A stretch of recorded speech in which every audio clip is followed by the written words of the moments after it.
Quero convidar você a abrir a sua Bíblia na segunda carta do apóstolo Paulo a Timóteo, no capítulo 3.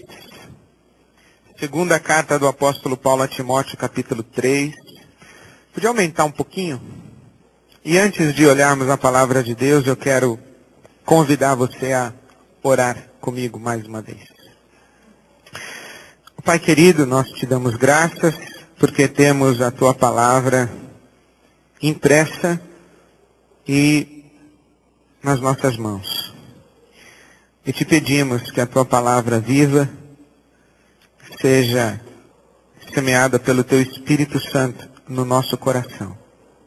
Pedimos que, de maneira muito especial, que tu toques os incrédulos e céticos, aqueles que vacilam em crer no Senhor e na tua palavra.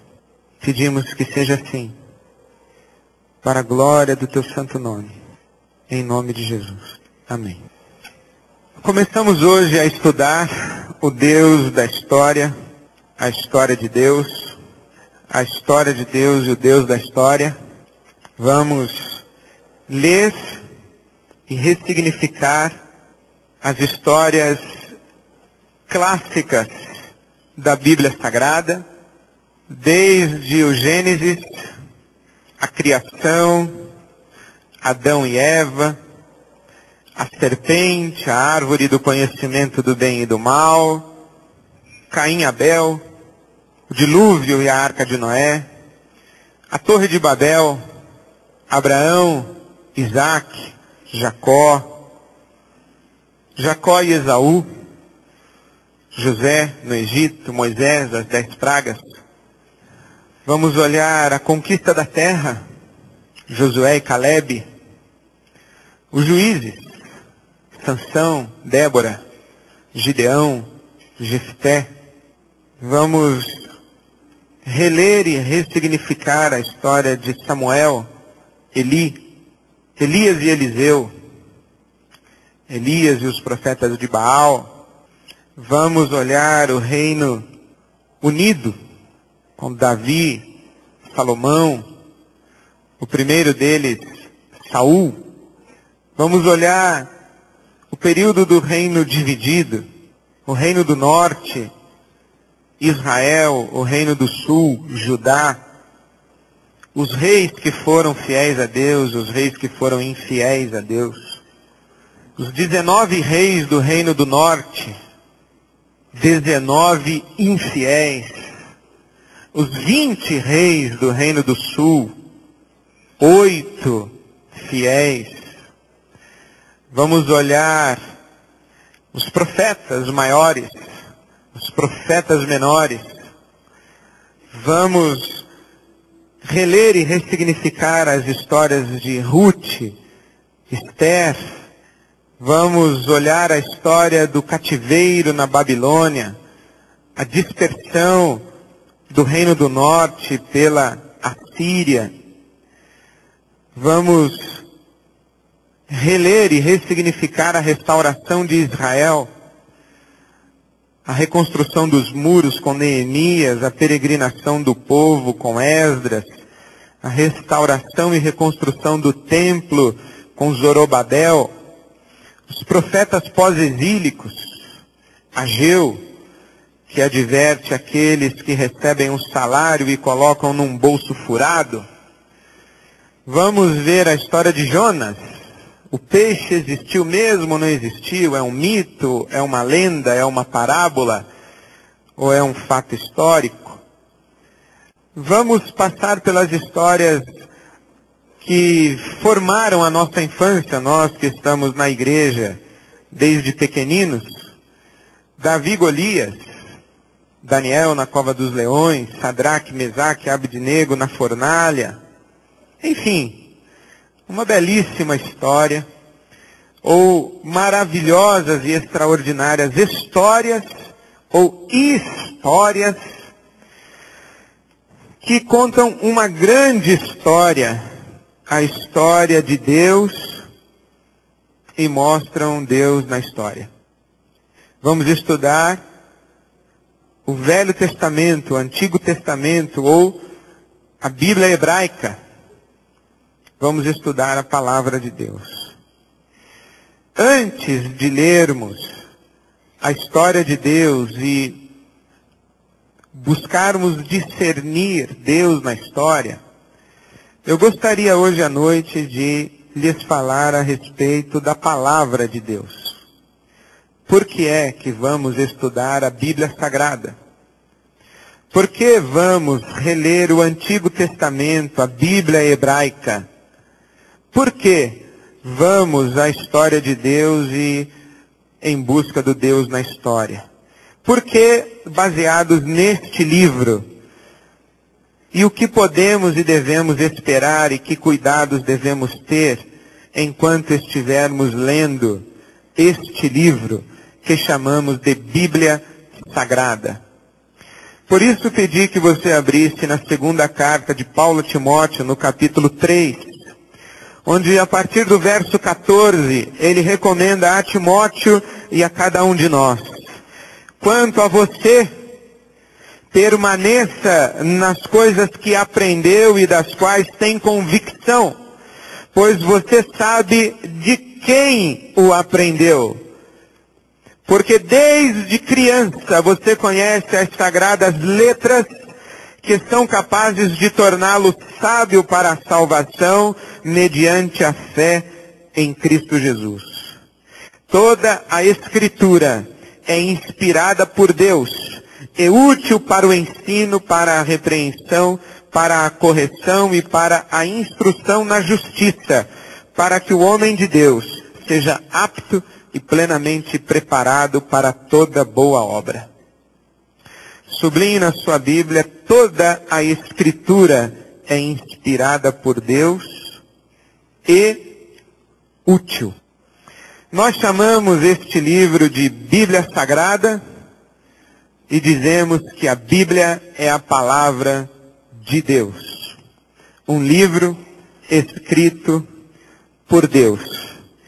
Por que afirmamos que a Bíblia é a palavra de Deus, um livro escrito por Deus? Por que cremos que a Bíblia é a palavra de Deus? Eu diria que, em primeiro lugar, porque nós cremos que Deus fala. O nosso Deus é uma pessoa. O nosso Deus é uma pessoa com mente, coração e vontade. Nosso Deus é um Deus pessoal. Um Deus que fala. Um Deus que fala conosco. Um Deus que resolveu não apenas nos criar, mas nos criou a sua imagem e semelhança para relacionar-se conosco, se dar a conhecer, cultivar conosco uma relação de amizade, de afetividade, de intimidade, e nisso repousa a nossa plena felicidade. O nosso Deus é um Deus que fala conosco. Nosso Deus é um Deus que escolheu falar. E dentre as muitas maneiras e muitas formas através das quais Deus fala e fala conosco, a Bíblia Sagrada é a única expressão escrita da fala de Deus, da palavra de Deus. Cremos que Deus escreveu este livro. Eu creio que Deus escreveu este livro. Escreveu este livro porque quis falar e quis falar comigo. Creio que Deus escreveu este livro inspirando aqueles que puseram em palavras a sua perfeita vontade. Por isso é que Pedro, na sua carta, na segunda carta, diz que, antes de mais nada, saibam que nenhuma profecia da Escritura provém de interpretação pessoal, pois jamais a profecia teve origem na vontade humana, mas homens falaram da parte de Deus, impelidos pelo Espírito Santo. Segunda carta de Pedro, capítulo 1, versos 20 e 21. Cremos, e eu creio, que a Bíblia é a palavra de Deus porque foi inspirada por Deus. Porque os autores deste texto foram influenciados, guiados pelo Espírito Santo, para que escrevessem a exata revelação de Deus, através da qual Deus mesmo transmite a nós a verdade, e as verdades que precisamos conhecer e saber para que tenhamos um relacionamento pessoal com Ele. Creio que Deus inspirou aqueles que escreveram. E aqueles que escreveram, escreveram o que Deus queria que escrevessem. Ou o que Deus aprovou que escrevessem. A pergunta é: como foi que Deus inspirou estes homens que escreveram? O fenômeno que temos como paralelo mais próximo na nossa experiência cultural e religiosa é o fenômeno da psicografia.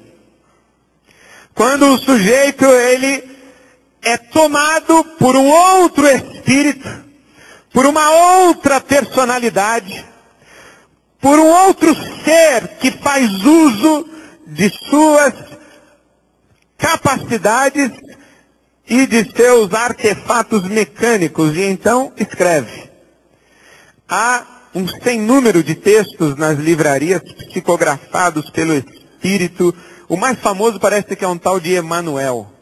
Eu nunca li nenhum deles e não pretendo ler, mas me parece que o fenômeno mais próximo na nossa cultura é a psicografia. Alguém diria, então o Espírito Santo psicografou a Bíblia Sagrada? A discussão a respeito de como foi que Deus inspirou esta palavra, que é sua palavra, é intensa. E há algumas interpretações possíveis. Há, por exemplo, os que dizem que Deus deu intuição, que os autores da Bíblia Sagrada foram gênios da religião e da espiritualidade, assim como Galileu e Einstein foram gênios para descobrir verdades a respeito do universo, Freud, Jung, gênios a descobrir verdades a respeito da mente humana. Alguns homens foram gênios que descobriram verdades a respeito de Deus. É a teoria da intuição que eu não acredito, nem na psicografia, nem na intuição. Alguns dizem que Deus iluminou. Os autores receberam um reforço das suas capacidades, um aumento da sua percepção, uma amplificação de seus processos mentais, mais ou menos semelhante ao que ocorre quando usamos um estimulante. O sujeito toma lá uma bolinha e fica ligadão, ele fica ativado, ele tem sua sensibilidade projetada e consegue captar aquilo que, quando costumamos chamar de cara limpa, não consegue pegar. Então esta é a lei da iluminação, em que Deus deu uma potencializada nas capacidades naturais humanas, que eu também não acredito. Outros dizem que Deus ditou a Bíblia. Sujeito lá, o apóstolo Paulo na prisão, vinha o Espírito Santo ou vinha um anjo, sentava ali do lado dele, Paulo pegava um pergaminho e o anjo começava a ditar.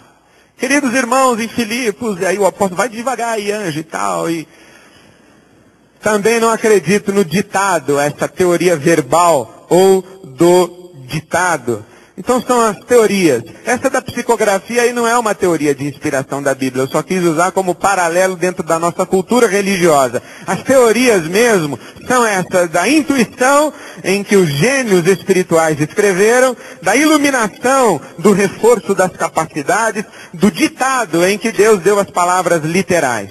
No livro que eu já recomendei aqui de púlpito, do Howard Mumma, Albert Camus, o teólogo, o Mumma diz o seguinte: podemos chamar a Bíblia de palavra de Deus, mas não de palavras de Deus, porque Deus não ditou as palavras que foram escritas.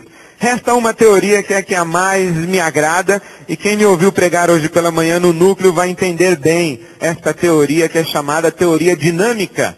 Teoria através da qual se diz que se estabeleceu um diálogo entre Deus e os autores humanos, semelhante ao diálogo que temos com a nossa consciência, onde os autores foram guiados em seus pensamentos, em suas percepções, supervisionados em suas leituras de fatos históricos e escreveram numa conversa com Deus, onde Deus deu liberdade para que os autores escrevessem e respeitou a personalidade de cada um. Eu prefiro crer, gosto de crer e me satisfaz crer que homens impelidos pelo Espírito Santo de Deus registraram suas impressões, suas conclusões de seus relacionamentos com Deus, suas percepções da realidade, e que foram orientados, esclarecidos, supervisionados enquanto escreveram. E escreveram não as palavras de Deus, mas a verdade de Deus em suas próprias palavras. Não aquilo que Deus ditou literalmente, mas compreenderam exatamente o ponto de vista de Deus e traduziram em palavra, algumas vezes palavras de fato ditadas, mas pouquíssimas vezes. Por isso é que disse que a interpretação ou a inspiração da Bíblia foi dinâmica. Pessoas escreveram numa dinâmica de relacionamento com Deus e colocaram no papel o fruto de seu relacionamento com Deus, e Deus aprovou o que fizeram, até porque os guiou, os impeliu, os impulsionou, os dirigiu, os orientou, os capacitou a que fizessem isso daí. A Bíblia é um texto, na minha convicção pessoal, que tem o carimbo pleno de Deus, como expressão verdadeira e exata de sua vontade. Mas um livro escrito por seres humanos, respeitadas todas as limitações destes seres humanos que a escreveram. Assim é que não poucas vezes eu leio a Bíblia e digo, foi escrita por gente. Os teólogos gostam de arrumar explicações exegéticas para as citações erradas. Por exemplo, do apóstolo Paulo para com os Salmos. Eu não tenho nenhuma dificuldade em acreditar que o apóstolo Paulo estava preso e citou errado mesmo. Como diz o Salmo, e o Salmo era mais ou menos aquilo. Depois que ele saiu da cadeia, quem sabe se ele foi verificar na sinagoga se era aquilo mesmo, ele viu e escrevia errado. Bom, mas serviu para o que eu queria dizer. E Deus carimbou, e serviu, e valeu. Há alguns exageros na Escritura. Há algumas palavras que você só compreende em termos genéricos. Diga ao justo que bem lhe irá, diga ao ímpio que mal lhe irá. Isso vale em termos gerais, mas não vale em termos de detalhe. Tanto é que o nosso irmão Asaf entra em parafuso quando ele percebe o ímpio indo bem e o justo indo mal. Na média é verdade. No detalhe é uma leitura equivocada da vida. Por isso é que consigo conviver muito bem com Eclesiastes. Com perguntas sem respostas. Com percepções de fatos não explicados. E eu leio a Bíblia e digo, foi escrita por gente. Por isso é que consigo ler salmos cheios de ódio, relatos de desentendimentos, de mágoas, de ressentimentos. Por isso é que consigo ver na Bíblia algumas páginas que na minha biografia eu gostaria que fossem suprimidas. E eu vejo, foi escrita por gente. Mas quando eu leio que foi escrita por gente, guiada pelo Espírito Santo, e inspirada por Deus, eu digo, é verdade de Deus. E assim me basta. É palavra de Deus. A questão é que estes homens que andaram com Deus, estes homens que foram guiados por Deus, que tiveram experiências com Deus, escreveram muitas coisas. Eles não escreveram só estes livros que temos em nossa Bíblia. Por exemplo, no livro de Números, capítulo 21, verso 14, há uma citação atribuída a Moisés do livro das guerras do Senhor. Tem na sua Bíblia aí o livro das guerras do Senhor? Vamos abrir no livro das guerras do Senhor, capítulo 7, versículo 12. Não tem na sua Bíblia. Onde é que está esse livro? Há, por exemplo, uma citação em Josué, capítulo 10, versículo 13. O livro de Jazar, ou o livro dos justos. Onde está o livro dos justos? Na sua Bíblia não está. Aliás, eu espero que não esteja. Lucas, capítulo 1, os versos 1 e 2. Lucas diz a Teófilo o seguinte: muitos relatos foram escritos a respeito das coisas que nos aconteceram. Muitos relatos. Onde estão os muitos relatos? Lucas está dizendo que assim como ele escreveu um relato, há vários outros. Mas nós não temos os vários outros, nós temos Mateus, Marcos, Lucas e João. Não foram muitos, só temos 4. E dos 4 temos Mateus, Marcos e Lucas, chamados os evangelhos sinóticos. Colossenses capítulo 4, verso 16, há uma orientação explícita do apóstolo Paulo para que as igrejas, e que a igreja de Colossos, leia a carta que ele escreveu à igreja de Laodiceia. E que depois de ler a carta que ele escreveu para ela, a igreja de Colossos, os irmãos enviem esta carta à igreja de Colossos para os irmãos de Laodiceia, para que eles lá também leiam. Façam uma troca, pega a carta de Laodiceia, manda para cá, e a daqui manda para lá. E cadê a carta de Laodiceia escrita pelo apóstolo Paulo? Está na sua Bíblia? Não, não está. Há fortíssimos indícios de que o apóstolo Paulo escreveu 3 cartas, pelo menos, à igreja de Corinto, mas na sua Bíblia só tem 2. Onde estão os outros textos? Por exemplo, eu descobri uma epístola de Barnabé. Não está na Bíblia. A carta de Barnabé. Não está. Nós temos aí vários livros que são chamados apócrifos. Então, por que é que temos livros que são apócrifos e livros que são tidos como inspirados? Na verdade, nós temos os livros canônicos, que foram aceitos pela igreja como livros inspirados por Deus, e livros que não foram aceitos pela igreja como inspirados por Deus. Estes livros canônicos estão no cânon, na regra, na norma. Estão aqui na nossa Bíblia. Os outros não estão. Por que que alguns estão e outros não estão? Como é que aconteceu isso? Quem foi que disse quais eram os livros inspirados e quais não eram os livros inspirados? Os livros canônicos, eles estão aí e eles vêm desde a Bíblia hebraica, que ninguém tem ao certo o tempo exato quando a Bíblia hebraica foi consolidada. O que nós chamamos de Velho Testamento, Antigo Testamento, é a Bíblia hebraica. Alguns dizem que no tempo de Esdras, essa Bíblia hebraica já estava consolidada. Logo após a volta do povo de Israel, do cativeiro da Babilônia, quando as muralhas de Jerusalém são reconstruídas sob a liderança de Neemias. O templo é reconstruído em Jerusalém sob a liderança de Zorobabel. E o povo é trazido de volta do cativeiro babilônico. Há indícios de que esta Bíblia hebraica já estava compilada. Mas nós não sabemos ao certo quando é que esta Bíblia foi compilada. O que sabemos é que 250 anos antes de Cristo, foi feita uma tradução da Bíblia hebraica para a língua grega, chamada de Septuaginta. Septuaginta é a Bíblia traduzida do hebraico e aramaico para o grego. Isso foi feito 250 anos antes de Jesus. Temos aí a Bíblia hebraica, mas nós temos o cânon, os livros considerados inspirados do Novo Testamento. E essa história dos livros inspirados do Novo Testamento é uma história mais interessante, porque temos algumas informações mais exatas. Por exemplo, os apóstolos, eles reivindicaram a autoria divina dos seus textos.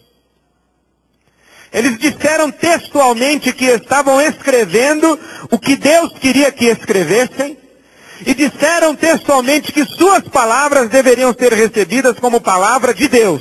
Por exemplo, Paulo, em Coríntios 14, 37, 1 aos Coríntios 14, 37, diz que a igreja de Corinto deveria receber a sua carta como mandamento de Deus. Disse ele à igreja de Tessalônica, na primeira carta aos Tessalonicenses 2,13, que aqueles irmãos de Tessalônica fizeram bem, porque receberam a sua carta não como palavra de homens, mas na verdade, e segundo na verdade, como palavra de Deus. João, que tem a sua visão na ilha de Patmos, no Apocalipse, diz que recebeu revelação da parte de Deus. Apocalipse, no capítulo 1, os versos 1 e 2, o prólogo do livro do Apocalipse é extraordinário e interessante. Revelação de Jesus Cristo, que Deus lhe deu para mostrar aos seus servos o que em breve há de acontecer. Ele enviou o seu anjo para torná-la conhecida. Conhecida o quê? A revelação ao seu servo João, que dá testemunho de tudo o que viu, isto é, a palavra de Deus e o testemunho de Jesus Cristo. João tem uma visão na ilha de Patmos e começa a escrever o que viu, relatar o que viu.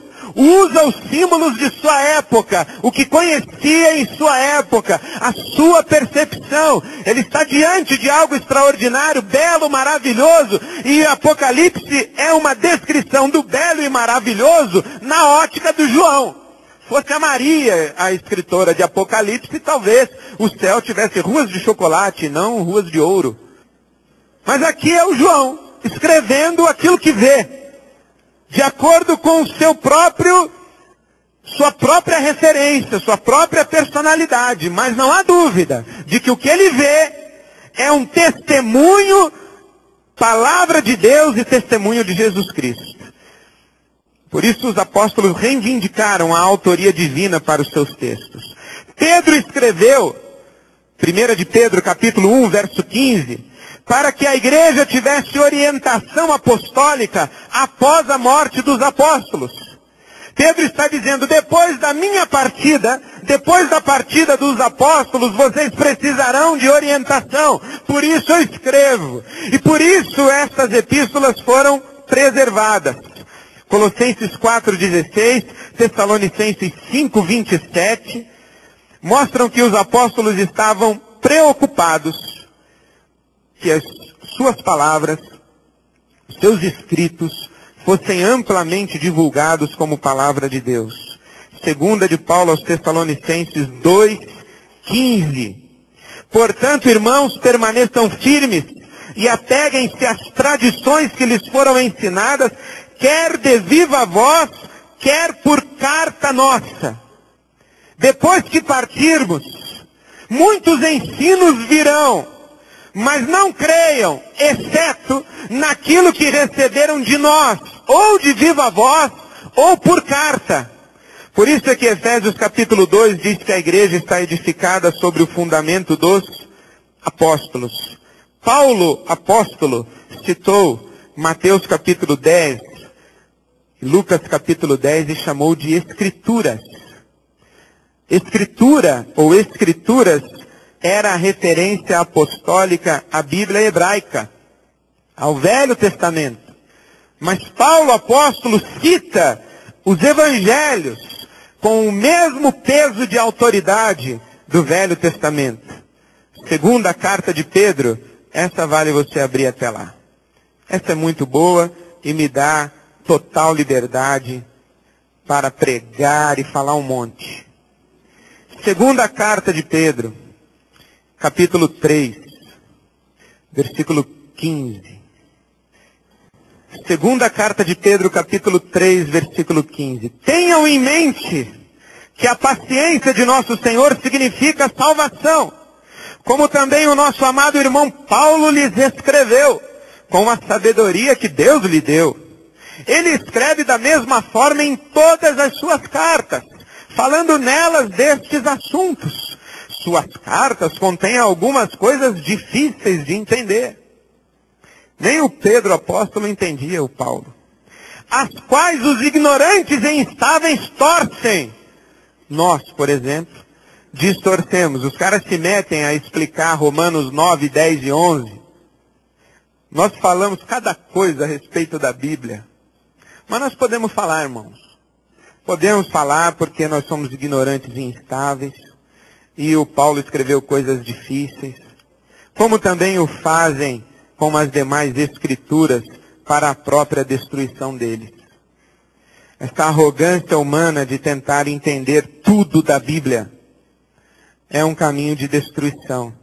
Portanto, é melhor a gente ir com cautela e de vez em quando soltar um não sei, não entendi ainda, não sei direito como funciona, do que dar um palpite e demonstrar uma pseudo-sabedoria.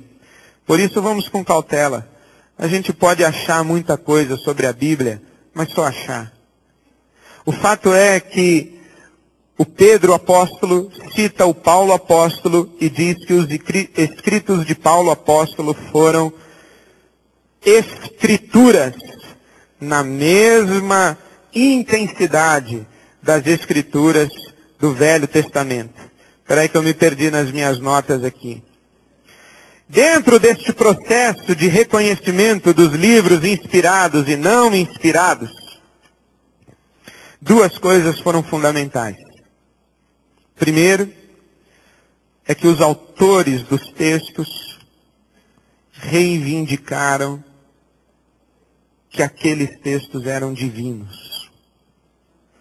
Segundo, é que Deus confirmou a origem divina dos textos, colocando a sua mão, o seu carimbo de autenticidade sobre a fala destes homens que escreveram a Bíblia.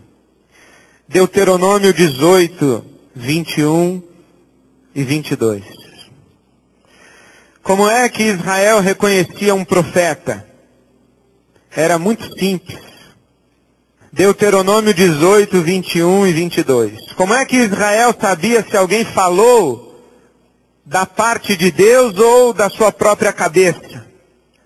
Talvez vocês perguntem a si mesmos: como saberemos se uma mensagem não vem do Senhor?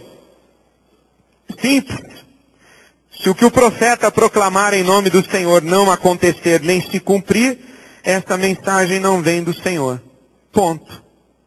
É simples. Se o que foi dito não se cumpriu, se Deus não se comprometeu com o que foi dito, não foi Deus que falou. Primeiro livro dos Reis, capítulo 18, conta a história de Elias e os profetas de Baal. Esta é uma história onde o carimbo de Deus ao ministério profético de Elias está explícito. Vamos ver entre nós quem é profeta verdadeiro. Vamos clamar a Deus. Aquele a quem Deus responder é o profeta dele. E Deus respondeu a Elias e não aos profetas de Baal. A mesma coisa acontece com o próprio Senhor Jesus. Atos capítulo 2. Porque os irmãos sabem que Jesus falou muita coisa. Mas os irmãos sabem também que Jesus foi aprovado por Deus diante dos homens. Como? Pedro, em Atos capítulo 2, explica. Atos 2, 22. Israelitas, ouçam estas palavras. Jesus de Nazaré foi aprovado por Deus diante de vocês por meio de milagres, maravilhas e sinais que Deus fez entre vocês por intermédio dele, como vocês mesmos sabem. O critério de canonicidade era rígido para esta igreja. Falou. Quem falou? É profeta de Deus, apóstolo de Jesus Cristo? É. Deus confirmou o que foi dito, com sinais, maravilhas, milagres. Confirmou. Então, veio de Deus. Por isso é que Paulo escreve aos Coríntios, na segunda carta, capítulo 12, verso 12. Segunda carta aos Coríntios, capítulo 12, verso 12. Paulo escreve à igreja de Corinto em defesa de seu apostolado. As marcas de um apóstolo, hífen, sinais, maravilhas e milagres, hífen, foram demonstradas entre vocês com grande perseverança. Paulo dizendo, eu sou apóstolo, porque a mão de Deus estava sobre a minha vida, esteve sobre a minha vida, confirmando o meu apostolado com sinais, maravilhas e milagres. Outro dia eu conversava com o pastor Ariovaldo Ramos sobre esse bando de apóstolos que está pelo nosso país. E eu falei assim, Ari, o que você acha desses apóstolos? Ele falou assim, é fácil saber se são apóstolos ou não são. A gente os convida lá para o Copan, lá em cima e empurra. Se voar é apóstolo, se não voar não é. Eu acho que a gente devia tentar, eu receio que nenhum deles aceitaria o nosso convite. Hebreus capítulo 2, verso 4. Os apóstolos, quando reivindicavam o apostolado, a igreja primitiva perguntava, já ressuscitou alguém? Não, então não é apóstolo. É verdade, não estou brincando. Eu sou apóstolo. Ah, é apóstolo? Já ressuscitou alguém? Não, então não é apóstolo. Interessante, né? Viu Jesus pessoalmente? Teve um contato direto com Jesus? Não, então não é apóstolo. Interessante, né? E veja o que diz Hebreus capítulo 2, verso 4. Deus também deu testemunho dela o que? Esta mensagem anunciada pelos que ouviram Jesus pronunciá-la. Deus também deu testemunho dela por meio de sinais, maravilhas, diversos milagres e dons do Espírito Santo distribuídos de acordo com a sua vontade. Os apóstolos falaram e Deus autenticou. Os apóstolos falaram e Deus disse que confirmava a sua fala. Deixa eu voltar para as minhas notas. A tradição da igreja passou a citar alguns textos como canônicos e outros foram deixados de lado. Por exemplo, Clemente de Roma, em 95, depois de Cristo, ou da era cristã, Policarpo em 110, Inácio em 110, Papias em 75. Alguns textos de Platão, por exemplo, eles são manuscritos que o mais próximo de Platão tem pelo menos 500 anos. O Platão escreveu o negócio, aí os discípulos de Platão copiaram, distribuíram. E esses manuscritos copiados e distribuídos foram se perdendo, sumindo, desaparecendo, até que alguém encontrou um manuscrito, atribuída a autoria do manuscrito a Platão, e a distância entre a data do manuscrito e a vida de Platão tem 500 anos. Interessante isso. Os textos do Novo Testamento, há documentos de 75 da era cristã, 30 anos entre eles e Jesus, por exemplo. Textos contemporâneos aos próprios apóstolos que os escreveram. O texto que funciona como uma espécie de cartilha da igreja primitiva, Didaquê, funcionou ou foi escrito entre 75 e 155 da era cristã. A epístola de Barnabé, entre 90 e 120 da era cristã. Mas há uma referência histórica que julgo muito importante.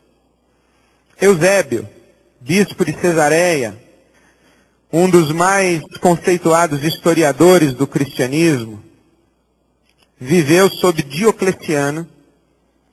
E Diocleciano foi o imperador responsável pela última tentativa do Império Romano para banir o cristianismo do mapa. Uma das estratégias de Diocleciano foi destruir os documentos sagrados cristãos. Achou taca fogo.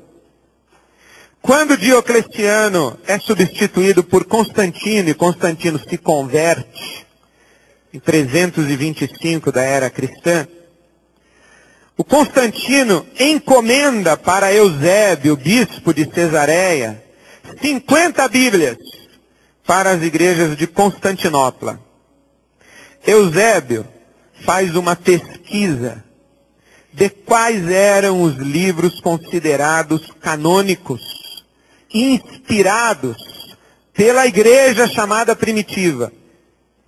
E ele, além da Bíblia hebraica, que é o nosso Velho Testamento, oferece ao imperador 27 outros livros do Novo Testamento.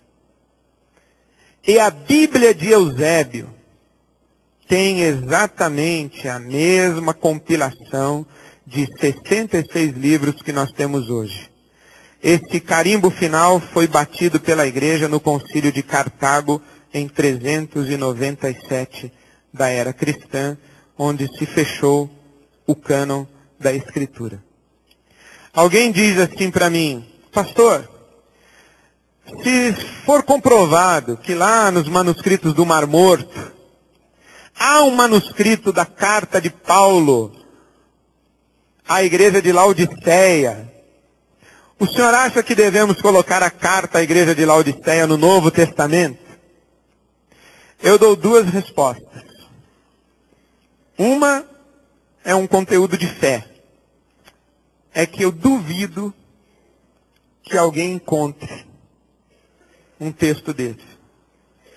Evidentemente, duvido assim fazendo figuinha, porque sabe como é. A gente queima a língua. Mas eu tenho para mim que o que tinha que ser, já é. A minha Bíblia tem 66 livros. Nem mais, nem menos. Creio que se na soberania de Deus a carta a Laodiceia sumiu, é porque tinha que sumir. A segunda é uma resposta conservadora pragmática. Eu fico com o testemunho dos chamados cristãos primitivos, que quando compilaram os textos que consideravam inspirados, chegaram nesses 66. Eu fico com a opinião mais antiga. Não vou ficar com a opinião mais nova. Nesse aspecto, acho que eu sou bem conservador. Sobre essa parte da inspiração da Bíblia, eu queria só fazer uma observação de um texto escrito por um dos maiores linguistas contemporâneos e tradutores contemporâneos da Bíblia, André Schurach. Ele diz assim no prólogo de sua tradução da Bíblia: se um autor, vindo de uma província perdida no meio de um continente desconhecido, chegasse a um editor com um manuscrito escrito em uma língua misteriosa e anunciasse que sua obra seria traduzida em milhares de idiomas e dialetos, seria lida durante 2 milênios por centenas de milhões de leitores de todas as nações da Terra, inspiraria 3 religiões universais: o judaísmo, o cristianismo e o islamismo, além de milhares de confissões e seitas, dissesse que sua obra provocaria revoluções e guerras, e ao mesmo tempo suscitaria com semelhante intensidade entregas místicas e heroísmos nunca vistos, que sua obra, 2 ou 3 milênios depois de escrita, continuaria a ser vendida em todo o mercado editorial do mundo, com edições de milhões de exemplares por ano. Somente a Sociedade Bíblica do Brasil imprime aproximadamente 6 milhões de Bíblias por ano. Dissesse que uma enorme parte da humanidade veria nela um último recurso e uma fonte de salvação e esperança. Dissesse ainda que sua obra fora escrita por Deus através de de 40 autores diferentes, que não necessariamente foram contemporâneos entre si, porque conviveram ou escreveram o texto num período aproximado de 1500 anos, e que a sua obra é uma compilação de 66 livros. Isto é, quem escreveu esse livro? Deus. Como? Ele usou 40 pessoas diferentes. Em quanto tempo ele escreveu? Em 1500 anos. Esse é um livro que eu quero que você imprima e venda. Você já pode imaginar que este desconhecido com manuscrito na mão seria considerado um louco.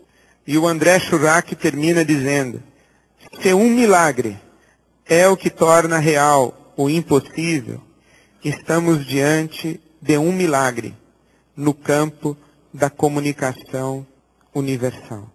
Eu tenho para mim que a Bíblia é a única expressão escrita da revelação de Deus à humanidade.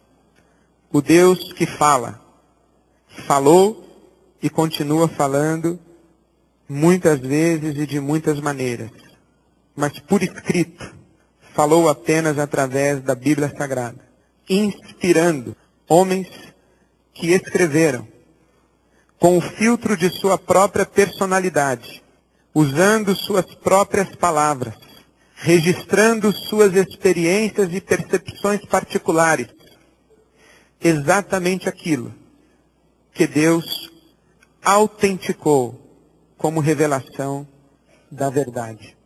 Esta é a Bíblia que tenho nas mãos e que chamo de Palavra de Deus.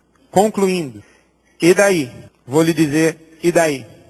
E daí, você que me ouve, eu tenho 4 observações. A primeira é que eu creio, como aprendi pela boca do meu mestre no seminário, pastor Carlos Lackler, aprendi assim e assim creio, que tudo o que está na Bíblia é verdade, mas nem tudo o que é verdade está na Bíblia. Tudo o que está na Bíblia é verdade, mas nem tudo o que é verdade está na Bíblia. Por esta razão é que eu leio a Bíblia como palavra de Deus ao coração do homem, dirigida para nortear o relacionamento pessoal deste homem, deste ser humano com ele, Deus. Por esta razão é que leio a Bíblia não como um tratado de ciência. A Bíblia não pretende rivalizar com a ciência. A Bíblia não é um livro de ciência. A Bíblia é uma carta de um Deus que quer se relacionar com você e comigo. Por isso é que há muitos mistérios no universo que a Bíblia não responde. E a ciência já conseguiu responder. Mas eu creio que toda vez em que a ciência afirmar o que a Bíblia nega, a verdade está com a Bíblia. Porque tudo o que a Bíblia diz é verdade. Segundo, eu creio, porque também aprendi assim no seminário, que a Bíblia é a mãe das heresias. Os ignorantes e incautos distorcem os escritos de Paulo, interpretam errado, e devemos interpretar corretamente a Bíblia Sagrada. Por isso é que o apóstolo Paulo disse a Timóteo as sagradas letras que podem fazer-te sábio para a salvação. Podem fazer-te sábio para a salvação. Por isso é que devemos escolher os nossos mestres espirituais. Tudo que está na Bíblia é verdade, mas nem tudo que se diz que está na Bíblia é verdade. Tudo que está na Bíblia é verdade, mas nem toda interpretação da Bíblia é verdade. A Bíblia é verdade, mas as interpretações da Bíblia não necessariamente são verdadeiras. Por isso é que devemos escolher com muito critério os nossos mestres espirituais. E por isso que não devemos transferir a responsabilidade para nenhum mestre. Por isso que cada cristão deveria ser um investigador e um estudioso da Bíblia. E eu creio de todo o meu coração que o Espírito Santo de Deus ilumina todo aquele que com um coração puro se aproxima deste texto sagrado. Se houve um milagre para que ele fosse escrito, há milagre contínuo para que ele seja apropriado e crido. Terceiro, eu creio que o propósito da Bíblia é nos guiar em nosso relacionamento pessoal com Deus através de Jesus. Jesus em João 5,39 diz, vocês erram porque não conhecem as Escrituras, porque as Escrituras testificam de mim, apontam para mim, mas vocês não querem vir a mim para que tenham vida eterna. Interessante que Jesus não remete os leitores da Bíblia à Bíblia, mas diz que a Bíblia remete os leitores da Bíblia a ele, Jesus. Por isso é que a Bíblia é palavra viva e eficaz. E por isso que a Bíblia é um texto de relacionamento pessoal entre você e Deus. E por isso é que a Bíblia só pode ser lida sob a orientação do Espírito Santo de Deus que nos guia a toda a verdade. Por isso é que a Bíblia não faz diferença na vida daqueles que se aproximam dela, tratando-a como um texto de história, uma compilação de sabedoria, uma informação de espiritualidade. A Bíblia é a palavra de Deus. Só pode ser compreendida, discernida sob orientação do Espírito Santo de Deus. Só pode ser lida, compreendida e discernida quando no contexto de um relacionamento pessoal com Deus. Só pode ser lida, compreendida e discernida quando lida no contexto da oração, da súplica humilde ao Deus da Bíblia, para que fale através da Bíblia. Não é a investigação humana que faz com que nos apropriemos da verdade de Deus, mas a iluminação do Espírito Santo, quando lemos a palavra de Deus. Porque creio que a Bíblia é a única palavra escrita de Deus, mas não é a única palavra de Deus. A Bíblia é a única palavra escrita de Deus, mas não é a única palavra de Deus. Eu não sei quanto a você, mas o meu Deus não parou de falar quando definiram o cânon. Deus continua falando.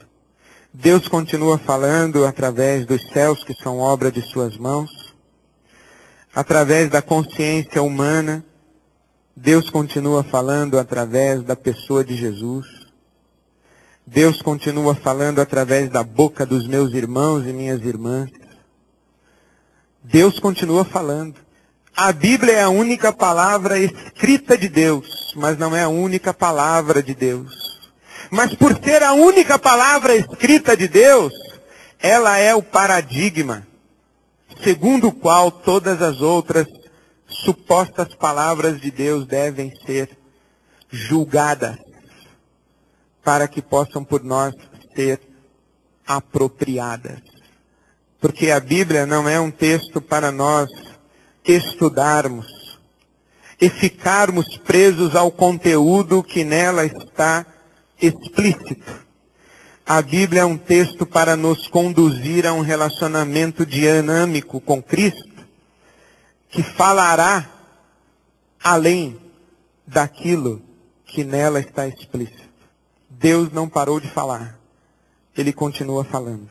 Por isso é que creio que a Bíblia é um instrumento de Deus para nos conduzir à perfeita maturidade.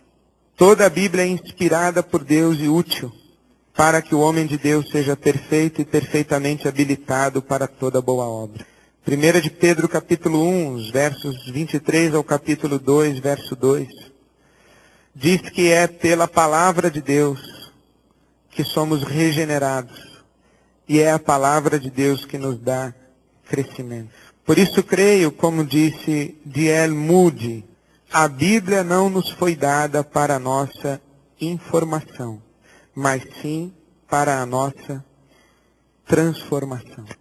Por assim dizer, irmãos, Deus quer nos levar para além da sua palavra escrita. Deus quer nos levar para a imensidão da sua palavra viva. E somente uma palavra escrita que fosse viva poderia nos levar à palavra viva que foi encarnada em Jesus de Nazaré. Se você esteve aqui domingo passado, a sua experiência catafática com a Bíblia deve culminar numa experiência apofática com o Deus da Bíblia. Deu para entender? Você que não veio domingo passado, desculpa, Mas a nossa experiência com a palavra escrita não é um fim em si mesmo. O nosso encontro e o nosso relacionamento pessoal com Jesus, esse sim, é o alvo. A razão por que a Bíblia foi escrita. E isso está na própria Bíblia.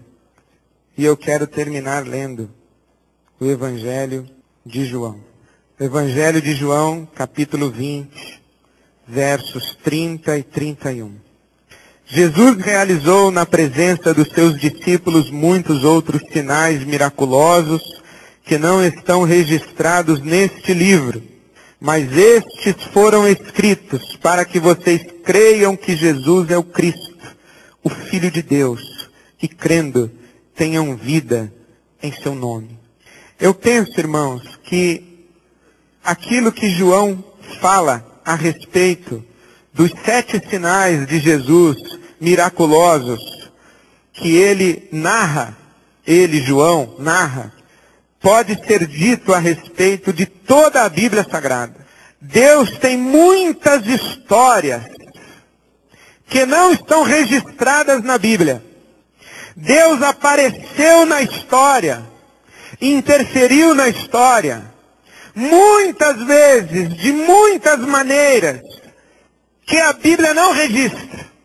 Mas estas histórias, este registro da passagem de Deus pela história, existe, segundo a minha convicção, para uma única finalidade. Para que creiamos que Jesus é o Cristo, o Filho de Deus. E crendo, tenhamos vida em seu nome. A minha oração para esta nossa aventura que começamos no próximo domingo à noite, é para que o Espírito Santo de Deus, que nos guia a toda a verdade, nos mostre que Jesus é o Cristo, o Filho de Deus, em cada história que nós lermos do Velho Testamento. E para que a nossa experiência de vida abundante que há em Jesus Cristo, Filho de Deus, seja aprofundada, qualificada, ministrada pelo Espírito Santo de Deus em nossos corações, cada vez que lermos uma história registrada neste livro que é a palavra de Deus. Que Deus ouça e responda sim à nossa oração.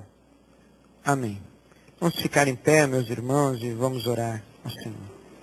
Deus nosso Pai, nós te agradecemos porque temos ouvido a tua voz e te agradecemos porque a Bíblia está em nossas mãos.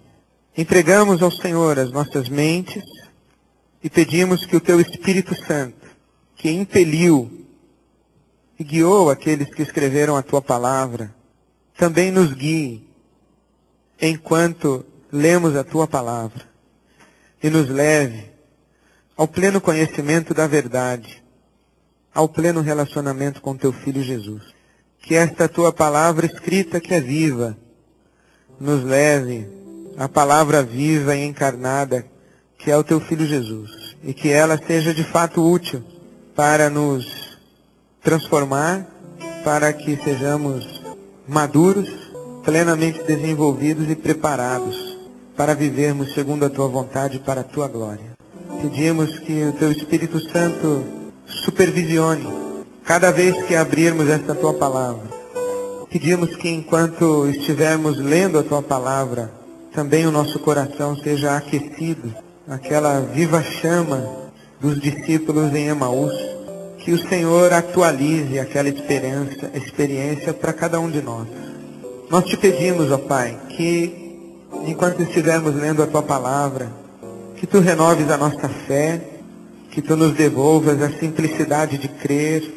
Pedimos que tu tragas lágrimas aos nossos olhos, que tu nos deixes maravilhados pelos teus atos soberanos, pela profundidade da tua sabedoria, e encantados com o que enxergarmos e experimentarmos do teu caráter, do teu amor, de ti mesmo. Pedimos, Pai, que pelo teu Espírito Santo, estas velhas histórias sejam feitas novas sejam feitas nossas na nossa caminhada contigo. Pedimos que assim como tu falaste no passado e caminhaste com homens e mulheres na história, que tu venhas caminhar conosco e que esta tua palavra seja suficiente para discernirmos o Senhor à nossa volta, em nossa própria história, no nosso caminho.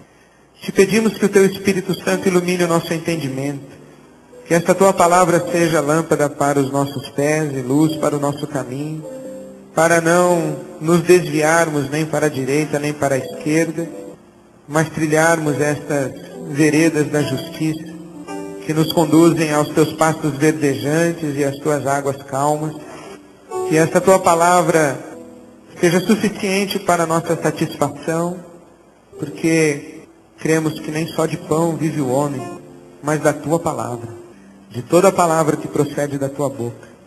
Te pedimos que esta tua palavra seja refrigério para a nossa alma, que a tua palavra seja orientação para o nosso caminho, que a tua palavra seja consolo, segurança, quando atravessarmos o vale da sombra da morte. Pedimos que por esta tua palavra, que tu nos dês a grandeza e a dignidade diante daqueles que te odeiam e que nos odeiam. Pedimos que por esta tua palavra, experimentemos a tua bondade, a tua misericórdia todos os dias de nossas vidas, e que por esta tua palavra sejamos conduzidos à tua casa, onde habitaremos por toda a eternidade. Pedimos que seja assim, Pai. Tu que és o nosso bom pastor, que tu nos leves assim. Toma-nos pela mão, guia-nos ao encontro de teu Filho Jesus. Pedimos assim, para a tua glória, em nome de Jesus. Amém.